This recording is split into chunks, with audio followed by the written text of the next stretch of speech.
Sahabat-sahabat Kristus, salam jumpa dalam acara Sabtu, Sarapan Bersama Tuhan. Adapun menu sarapan hari ini diambil dari 2 Petrus pasal yang pertama ayat 16 sampai 18. Sebab kami tidak mengikuti dongeng-dongeng isapan jempol manusia ketika kami memberitahukan kepadamu kuasa dan kedatangan Tuhan kita, Yesus Kristus sebagai Raja. Tetapi kami adalah saksi mata dari kebesarannya. Kami menyaksikan bagaimana ia menerima kehormatan dan kemuliaan dari Allah Bapa ketika datang kepadanya suara dari Yang Maha Mulia yang mengatakan, "Inilah anak yang kukasihi, kepadanya lah aku berkenan." Suara itu kami dengar datang dari surga ketika kami bersama-sama dengan Dia di atas gunung yang kudus. Kisah mengenai peristiwa Yesus dimuliakan di atas gunung hanya dicatat dalam Injil sinoptik, yaitu Injil Matius pasal 17 ayat 1 sampai 13, Injil Markus pasal 9 ayat 2 sampai 13, dan Injil Lukas pasal 9 ayat 28 sampai 36. Sedangkan Yohanes yang merupakan salah satu saksi mata peristiwa tersebut justru tidak mencatat dalam Injilnya. Hal ini menimbulkan dugaan bahwa peristiwa tersebut kemungkinan besar hanya merupakan pengalaman pencerahan rohani belaka dan bukan merupakan kisah nyata. Dugaan ini segera gugur apabila kita membaca surat Petrus yang bersama Yakobus dan Yohanes juga merupakan salah satu saksi mata dari peristiwa tersebut. Matius pasal 17 ayat 1, Markus pasal 9 ayat 2, Lukas pasal 9 ayat 28. Petrus menyinggung peristiwa tersebut dalam surat penggembalaannya kepada jemaat di perantauan sebagai berikut. Sebab kami tidak mengikuti dongeng-dongeng isapan jempol manusia ketika kami memberitahukan kepadamu kuasa dan kedatangan Tuhan kita, Yesus Kristus sebagai Raja. Tetapi kami adalah saksi mata dari kebesarannya. Kami menyaksikan bagaimana ia menerima kehormatan dan kemuliaan dari Allah Bapa ketika datang kepadanya suara dari Yang Maha Mulia yang mengatakan, "Inilah anak yang kukasihi, kepadanya lah aku berkenan." Suara itu kami dengar datang dari surga ketika kami bersama-sama dengan Dia di atas gunung yang kudus. 2 Petrus pasal yang pertama ayat 16 sampai 18. Petrus tegas bersaksi bahwa kemuliaan Tuhan Yesus Kristus adalah sungguh nyata. Senyata kisah mengenai peristiwa Yesus dimuliakan di atas gunung yang dicatat dalam Injil sinoptik. Petrus meyakinkan para pembaca suratnya bahwa ia bukan merupakan orang yang mengikuti dongeng-dongeng isapan jempol manusia. Oleh karena itu ia menegaskan bahwa peristiwa tersebut sungguh nyata dan ia sendiri merupakan salah satu saksi mata yang hadir dan mendengar suara dari surga. Suara dari Yang Maha Mulia, yaitu suara dari Allah Bapa yang meneguhkan kemuliaan Tuhan Yesus Kristus dengan berkata, "Inilah anak yang kukasihi, kepadanya lah aku berkenan." Suara dari surga tersebut sejatinya merupakan penggenapan dari nubuat-nubuat para nabi perjanjian lama tentang kemuliaan Sang Mesias yang diutus oleh Allah untuk menjadi juru selamat bagi umatnya. Dan hal itu diakui oleh Petrus menjadi peneguh keyakinannya akan firman Allah, sehingga tanpa ragu ia bersaksi.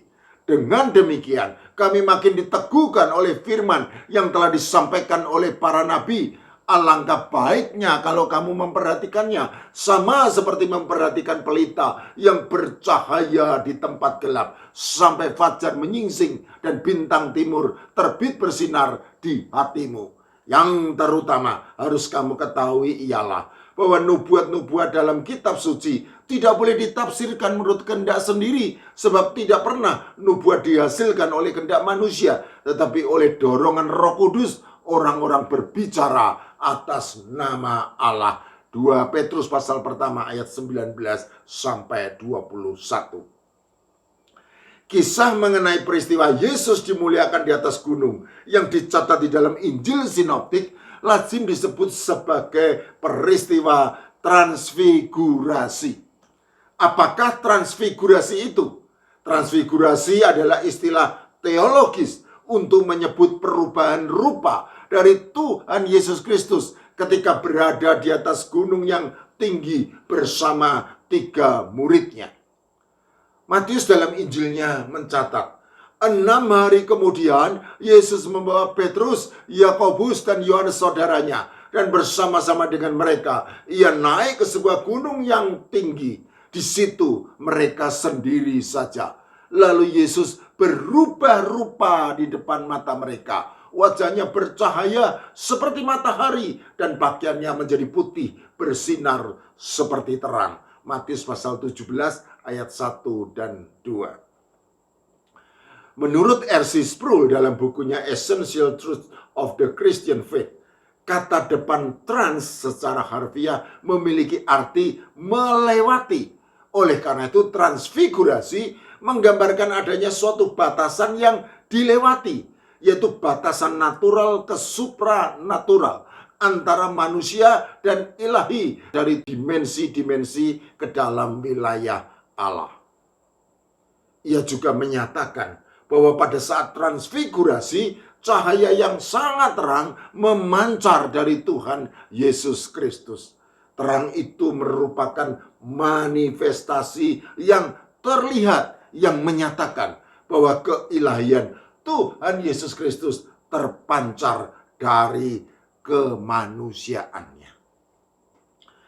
Selanjutnya, berbeda dengan Matius dan Markus yang menulis waktu terjadinya peristiwa transfigurasi Tuhan Yesus Kristus adalah 6 hari setelah ia memberitahukan untuk pertama kali tentang penderitaan dan syarat-syarat untuk mengikutinya. Lukas dalam Injilnya mencatat kira-kira 8 hari kemudian. Lukas pasal 9 ayat 28. Tentu saja Lukas memiliki maksud tertentu sehingga ia tidak ragu mengubah waktu terjadinya peristiwa transfigurasi tersebut. Kemungkinan besar Lukas memang sengaja mengubah waktu dari 6 hari menjadi 8 hari. Karena secara teologis ia ingin menempatkan peristiwa transfigurasi tersebut sebagai bayangan awal dari kebangkitan Tuhan Yesus Kristus yang terjadi pada hari ke-8 atau pada hari pertama setelah sepekan lewat, yaitu menunjuk pada hari Minggu Paskah yang merupakan kemuliaan Tuhan Yesus Kristus sebagai Sang Mesias yang bangkit dan menang atas kuasa maut. Perlu dipahami bahwa kata Yunani yang digunakan oleh Lukas di dalam Injilnya untuk menggambarkan cahaya terang kemuliaan Tuhan Yesus Kristus adalah doxa, suatu kata Yunani yang dalam Septuaginta atau LXX, yaitu Alkitab Perjanjian Lama yang ditulis dengan bahasa Yunani, lazim digunakan oleh para penulis untuk menerjemahkan kata Ibrani kavod. Kemuliaan atau kavod dalam konsepsi Ibrani mengacu kepada bobot atau nilai dari yang dimuliakan. Apabila dikenakan pada manusia, maka kata kavod mengacu kepada reputasi, kekayaan, dan kemegahan. Sedangkan apabila dikenakan pada Allah, maka kata kavod menunjukkan penyataan diri, sifat, dan kehadiran Allah kepada umat manusia yang kadang-kadang dalam wujud jasmani. Jadi bagi Lukas, pemuliaan Tuhan Yesus Kristus di atas gunung, Lukas pasal 9 ayat 35, menggambarkan penyataan diri, sifat, dan kehadiran Allah dalam diri dan pekerjaan Tuhan Yesus Kristus yang memang merupakan cahaya kemuliaan Allah. Ibrani pasal 1 ayat 3. Sehingga peristiwa tersebut menandai tahapan penting dalam penyataan diri Tuhan Yesus Kristus sebagai Mesias yang datang dari surga ke dunia ini untuk menanggung penderitaan seluruh umat manusia. Lukas pasal 9 ayat 31. Sahabat-sahabat Kristus, transfigurasi berkorelasi dengan apa yang seharusnya dimiliki dan dipancarkan oleh orang-orang percaya, yaitu terang dari pengetahuan tentang kemuliaan Allah yang nampak pada wajah Tuhan Yesus Kristus. 2 Korintus pasal 4 ayat 6. Selain itu, transfigurasi juga berkorelasi dengan apa yang kelak akan dialami oleh orang-orang percaya di surga, yaitu di Yerusalem yang baru, yang oleh Yohanes dalam penglihatannya di Pulau Patmos dengan terinci digambarkan demikian. Lalu aku melihat langit yang baru, sebab langit yang pertama dan bumi yang pertama telah berlalu, dan laut pun tidak ada lagi. Dan aku melihat kota yang kudus, Yerusalem yang baru, turun dari surga, dari Allah, yang berhias bagaikan pengantin perempuan yang berdandan untuk suaminya. Lalu aku mendengar suara yang nyaring dari tahta itu berkata, "Lihatlah kemah Allah yang ada di tengah-tengah manusia, dan ia akan diam bersama-sama dengan mereka. Mereka akan menjadi umatnya, dan ia akan menjadi Allah mereka. Dan ia akan menghapus segala air mata dari mata mereka, dan maut tidak ada lagi. Tidak akan ada lagi perkabungan atau ratap tangis atau duka cita, sebab segala sesuatu yang lama itu telah berlalu." Wahyu pasal 21 ayat 1 sampai 4. Di surga, di Yerusalem yang baru tersebut, Yohanes melihat kemuliaan Allah dan Tuhan Yesus Kristus, Sang Anak Domba Allah. Nampak begitu nyata sehingga tidak lagi memerlukan penerangan apapun selain terang kemuliaan Allah. Dan aku tidak melihat bait suci di dalamnya, sebab Allah Tuhan yang Maha Kuasa adalah bait sucinya. Demikian juga Anak Domba itu. Dan kota itu tidak memerlukan matahari dan bulan untuk menyinarinya, sebab kemuliaan Allah meneranginya, dan Anak Domba itu adalah lampunya. Wahyu pasal 21 ayat 22 dan 23.